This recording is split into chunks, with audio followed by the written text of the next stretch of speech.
Hello दोस्तों, आज मैं आप लोगों के बीच इस वीडियो में राज्यों के पुनर्गठन के बारे में चर्चा करेंगे। इससे पहले आपका भाग 1 के अधीन हम लोग पढ़े थे संघ और राज्य क्षेत्र के अधीन कौन से अनुच्छेद में आपका 1 से 4 तक में क्या चीज़ का वर्णन किया गया है, इसके बारे में हम लोग पिछले वीडियो में चर्चा कर चुके हैं। आज हम लोग देखेंगे कि नए नए राज्यों का पुनर्गठन किस समय में कौन से राज्य का गठन किया गया है और किस आधार पर राज्यों का गठन करने का प्रोसेस रहा है और वर्तमान में कैसा परिप्रेक्ष्य है, इसके बारे में हम लोग चर्चा करेंगे इस वीडियो में।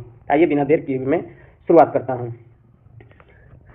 दोस्तों, राज्यों का पुनर्गठन, राज्य के बारे में कहा जाता है कि जब हमारा देश क्या था, आपका गुलामी के जंजीर में था, अंग्रेज के अधीन था, उस समय से ही भाषा के आधार पर राज्यों का पुनर्गठन की बात चलते रहा था। ठीक है, तो भाषा के आधार पर राज्यों का पुनर्गठन हो या नहीं हो, उसके लिए जो नई नई सरकार बनी थी हमारे देश में, वो सरकार के द्वारा इस पर विचार करने के लिए एक समिति का गठन किया गया, एक आयोग का गठन किया गया था, है ना।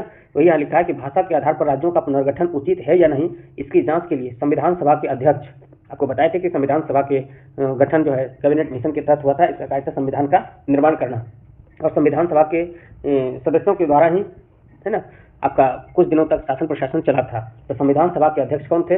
आपका राजेंद्र प्रसाद जी थे। ठीक है, राजेंद्र प्रसाद ने क्या किया कि इलाहाबाद उच्च न्यायालय के एक रिटायर्ड जज, यानी कि अवकाश प्राप्त न्यायाधीश थे, जिसका नाम था आपका एस.के. धर। क्या नाम था दोस्तों? एस.के. धर। इनकी अध्यक्षता में 4 सदस्यीय आयोग की नियुक्ति की थी। तो क्वेश्चन पूछेगा कि भाषा के आधार पर पहली बार राजेंद्र प्रसाद ने किसकी अध्यक्षता में आपका राज्य पुनर्गठन के बारे में चर्चा करने की बात किए थे? तो एस.के. धर ये जो कि जज थे, इसकी अध्यक्षता में, और ये कैसा सदस्य था? 4 सदस्यीय आयोग था, और ये जज साहब थे। इन पर विचार करने के लिए इनसे पूछा गया था कि भाषा के आधार पर राज्यों को अलग किया जाए या नहीं किया जाए। तो धर आयोग यानी कि एस.के. धर आयोग ने भाषा के आधार पर राज्यों के पुनर्गठन का क्या किए थे? विरोध किया, और प्रशासनिक सुविधा के आधार पर राज्यों का पुनर्गठन का समर्थन किया था। यानी कि एक तरह से देखा जाए तो एस.के. धर कमेटी या एस.के. धर आयोग ने, जो 4 सदस्यीय आयोग था दोस्तों, इसने भाषा के आधार पर राज्यों के पुनर्गठन को गलत बताया, यानी कि इसका विरोध किया और कहा कि भाषा का अगर पुनर्गठन करना हो तो भाषा के आधार पर नहीं, बल्कि प्रशासन की सुविधा के आधार पर राज्यों का पुनर्गठन किया जाए। इसके बाद में जब एस.के. धर समिति या एस.के. धर आयोग के द्वारा ये भाषा के आधार पर विरोध किया गया, तो जनता के बीच में लगातार यह मांग था कि भाषा के आधार पर राज्यों को अलग किया जाए। खास करके कहाँ की जनता को? तो दक्षिण भारत की जनता के बीच में ये पुरजोर से ये बातें चल रही थी। जैसे आपका मद्रास प्रांत था, मद्रास प्रांत में तमिल और तेलुगु दोनों भाषा के लोग रहते थे। तो तमिल का कहना था कि तमिल के लिए तमिलनाडु बना दिया जाए और तेलुगु के लिए आंध्र प्रदेश अलग राज्य बनाया जाए, है ना। तो जैसे ही एस.के. धर आयोग ने भाषा के आधार पर राज्यों का पुनर्गठन का विरोध किया, तभी और जनता में और मांगे उठने लगी कि ये आयोग गलत बताया है। तो इस आयोग की जांच के लिए, यानी कि धर आयोग की जांच के लिए एक अन्य समिति का गठन किया गया। उस समिति का नाम था जेवीपी समिति। कौन सा समिति का नाम था दोस्तों? जेवीपी समिति। जेवीपी समिति इसी के नाम में छुपा हुआ कि जेवीपी समिति में कौन कौन सदस्य थे। तो जे से क्या होगा? जवाहरलाल नेहरू, बी से वल्लभ भाई पटेल, और पी से पट्टाभी सीतारमैया। ये जो थे, ये कांग्रेस कार्य समिति ने तय किया था जयपुर अधिवेशन में। तो धर आयोग के निर्णयों की जांच करने के लिए कांग्रेस कार्य समिति ने अपने जयपुर अधिवेशन में जवाहरलाल नेहरू, वल्लभ भाई पटेल और पट्टाभी सीतारमैया की क्या किया? समिति का गठन किया। यह समिति क्या कहलाया? जेवीपी समिति। जेवीपी क्यों कहलाया? आपको बताए थे। जेवीपी में कौन कौन थे? जवाहरलाल नेहरू थे, वल्लभ भाई पटेल और पट्टाभी सीतारमैया, ये देश के नेता थे। इस पे सभी भारतवासियों को जो भाषाई आधार पर राज्यों का पुनर्गठन की बात कर रहे थे, उनको पूरा विश्वास था। वो तो एक जज थे, वो हमारे हित की बातें नहीं सोच पाए, लेकिन ये जो कांग्रेस के महत्वपूर्ण नेता थे, जवाहरलाल नेहरू, वल्लभ भाई पटेल और पट्टाभी सीतारमैया, जो जेवीपी समिति का लाया, इन्होंने भी भाषाई आधारों पर राज्य के पुनर्गठन की मांग को क्या कर दिया? खारिज कर दिया। यानी एक तरह से देखा जाए तो धर आयोग को ही क्या कर दिया? समर्थन कर दिया। धर आयोग का ही ये क्या किया? समर्थन किया। जैसे ही जेवीपी समिति ने भाषा के आधार पर राज्यों के पुनर्गठन की मांग को खारिज किया, उसी समय यानी कि तत्पश्चात क्या हुआ कि देश में आंदोलन शुरू हो गया। बहुत भयंकर आंदोलन शुरू हुआ, और भी खास करके वो कहलाया आंध्र आंदोलन, या फिर आप कह सकते हैं ये आंध्र आंदोलन क्या है?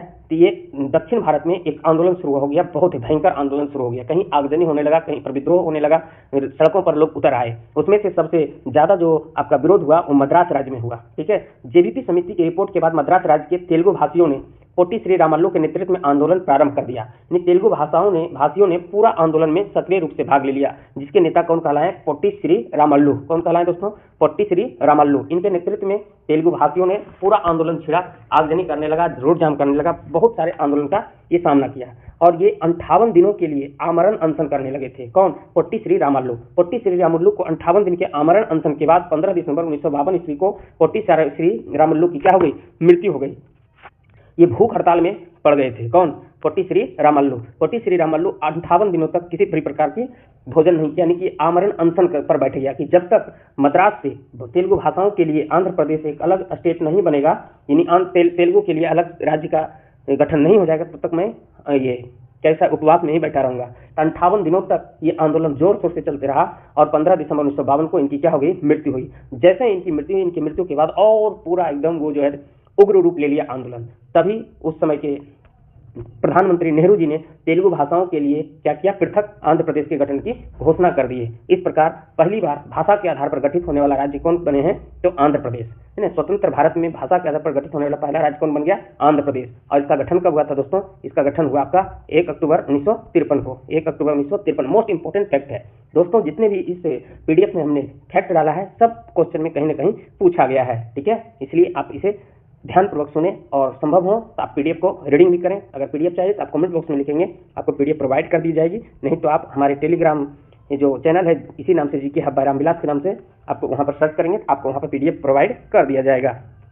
तो क्वेश्चन पूछेगा दोस्तों, आंध्र प्रदेश राज्य का गठन कब हुआ, 1 अक्टूबर 1953 को, और जो कि स्वतंत्र भारत में भाषा के आधार पर गठित होने वाला पहला राज्य था। और आंध्र प्रदेश की राजधानी क्या बनाई गई थी, कुर्नूल बनाई गई थी। अब एक राज्य का जब गठन हो गया भाषा के आधार पर, तो दूसरा राज्य भी तो ये खोजेगा कि भाषा के आधार पर गठन किया जाए। जैसे आपको ये महाराष्ट्र जो था बम्बई प्रांत, तो बम्बई प्रांत में भी आपका मराठी बोलने वाला अलग था, गुजराती बोलने वाला अलग था, उसको भी अलग किया जाए। आप देखेंगे पंजाब में पंजाबी बोलने वाला अलग, हिंदी बोलने वाला अलग, है ना। तो ये पंजाबी के लिए पंजाब बना दिया, हिंदी के लिए हरियाणवी यानी कि हरियाणा बना दिया गया। इस तरह से सभी राज्य का मांग अब बढ़ने लगा। तब क्या किया गया कि राज्य पुनर्गठन आयोग का ये फिर से गठन किया गया। यानी कि इस बार तो ये सरकार ने तय ही कर दिया था कि हमारा भाषा के आधार पर राज्य का गठन तो होगा, लेकिन इसमें ये देखिए कि किस तरह से गठन किया जाए कि कम से कम समस्या हो, ठीक है। इसके लिए राज्य पुनर्गठन आयोग का गठन किया गया। इसके अध्यक्ष बने थे फजल अली। क्वेश्चन पूछेगा कि राज्य पुनर्गठन आयोग के अध्यक्ष कौन थे, फजल अली थे। ये 3 सदस्यीय सदस्य था, ये समिति था या आयोग था, जिसके अध्यक्ष थे फजल अली और 2 अन्य सदस्य थे जिसका नाम भी पूछा जाता है, हृदयनाथ कुंजरू और के एम पणिक्कर। हृदयनाथ कुंजरू और के एम पणिक्कर, ठीक है। ये 3 सदस्य थे राज्य पुनर्गठन आयोग। दोस्तों पूछेगा कि धर आयोग के अध्यक्ष कौन थे, तो एस के धर थे। जेवीपी समिति में कौन कौन शामिल था, जवाहरलाल नेहरू, वल्लभ भाई पटेल और पट्टाभी सीतारामैया। ये दोनों ने भाषा के आधार को क्या किया था, ये भाषा के आधार पर पुनर्गठन का बात का खारिज कर दिया था। तभी आंदोलन शुरू हुआ, आंध्र आंदोलन, जिसमें कि किसके नेतृत्व में शुरू हुआ था, पोटी श्री रामल्लू के नेतृत्व में। तो पोटी श्री रामल्लू के नेतृत्व में आंदोलन शुरू हुआ और रामल्लू साहब ने कितने दिन तक, 8 दिन तक आमरण अनशन किया, जिसके बाद आपका दिसंबर महीने में, कौन सा दिसंबर था, 15 दिसंबर 1952 को इनकी मृत्यु हो जाती है। मृत्यु के बाद और यह आंदोलन उग्र रूप लिया। अंततः हमारे देश के प्रधानमंत्री जवाहरलाल नेहरू ने यह घोषणा किया कि भाषा के आधार पर आंध्र प्रदेश को क्या किया जाता है, अलग किया जाता है तेलुगु भाषाओं के लिए, जो आंध्र प्रदेश होगा। इसकी गठन 1 अक्टूबर 1953 को हुई थी, ठीक है, जिसकी राजधानी कुर्नूल बनाई गई थी।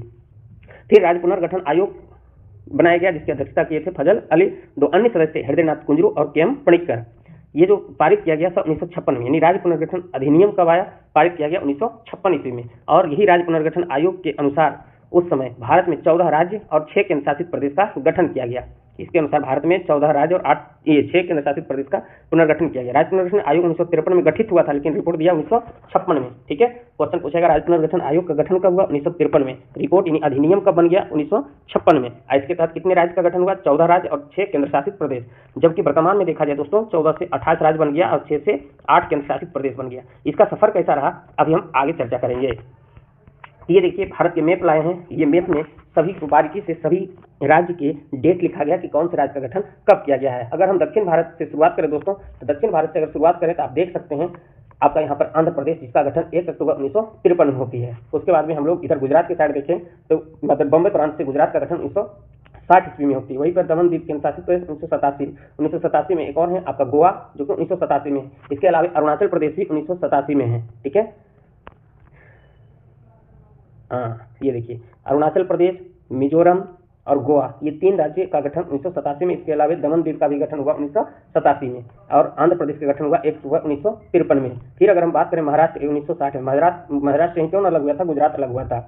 मध्य प्रदेश 1956 में, मध्य प्रदेश से अलग हुआ था छत्तीसगढ़, जो 1 नवंबर 2000 ईस्वी को। उसके बाद में देखा जाए तो 9 नवंबर को यहाँ पर उत्तराखंड है। उत्तराखंड अगर हम ये दिखाना चाहें आपको, ये देखिए 9 नवंबर 2000 को उत्तराखंड अलग हुआ उत्तर प्रदेश से। कहाँ से, उत्तर प्रदेश से। जबकि 2000 में 3 स्टेट हुआ, कौन कौन दोस्तों, आपका एक है आपका 1 नवंबर 2000 छत्तीसगढ़, 9 नवंबर 2000 उत्तराखंड और 15 नवंबर 2000 आपका ये झारखंड, ठीक है।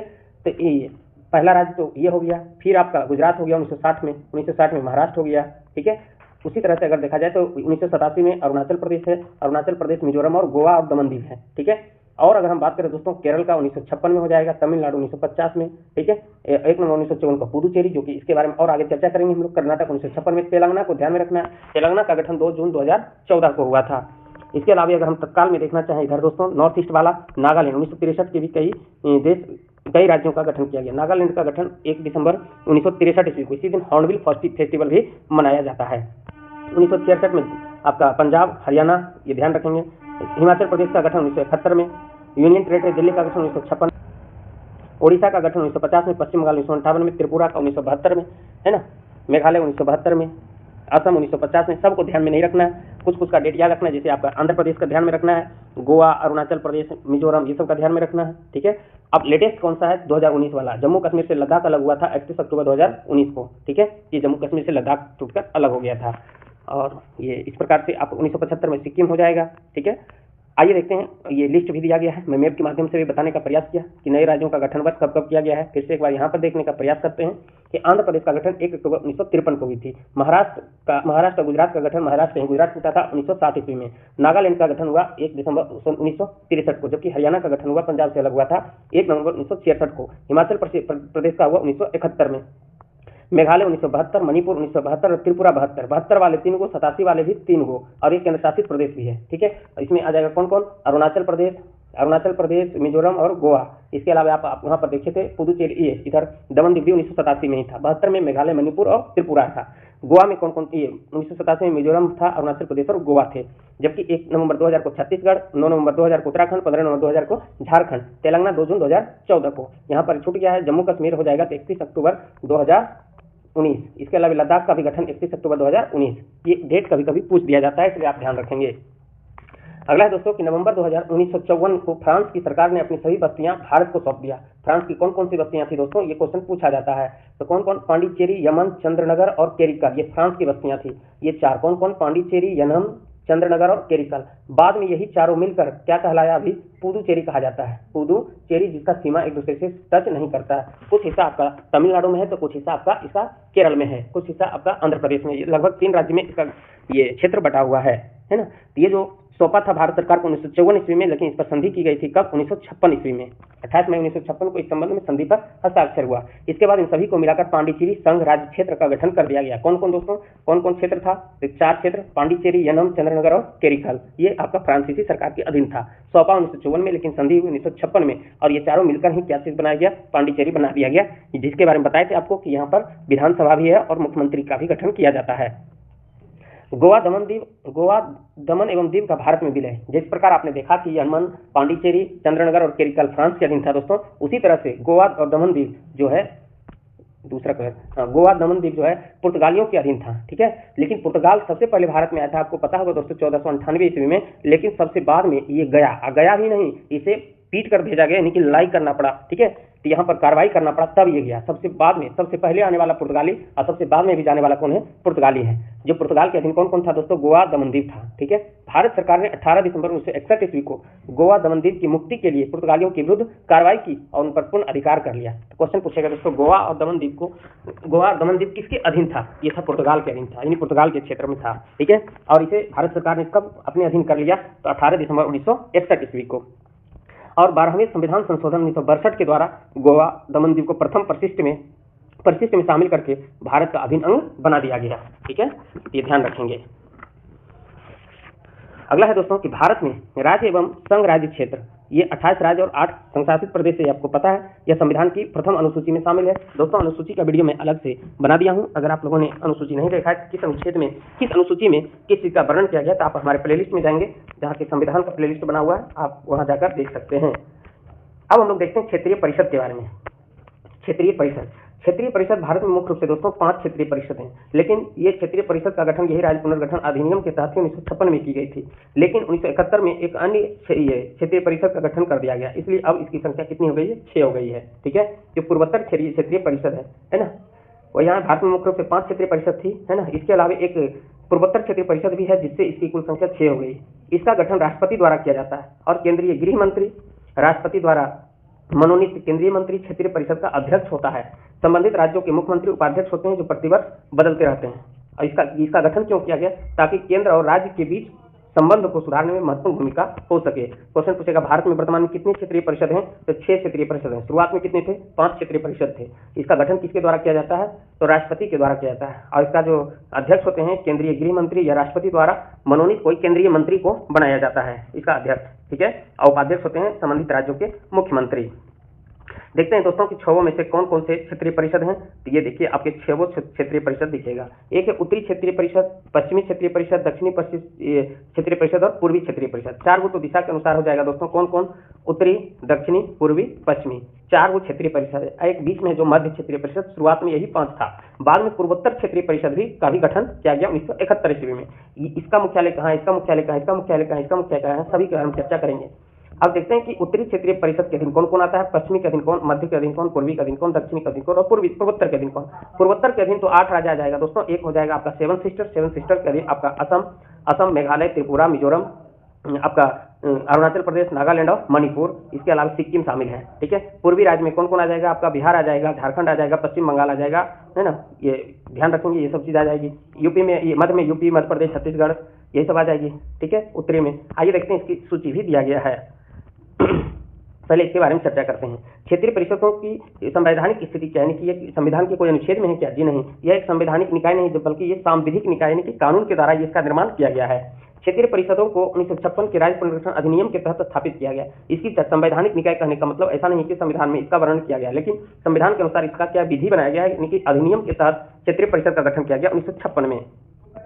भारत के क्षेत्रीय परिषद कौन कौन? उत्तरी क्षेत्रीय परिषद, मध्य क्षेत्रीय परिषद। उत्तरी के अधीन कौन कौन आ जाएगा? जो उत्तर में है, पंजाब, हरियाणा, हिमाचल प्रदेश, राजस्थान, जम्मू कश्मीर, लद्दाख, चंडीगढ़ और दिल्ली आ जाती है। जबकि मध्य की बात करें तो इसमें उत्तर प्रदेश, मध्य प्रदेश, उत्तराखंड और छत्तीसगढ़ है।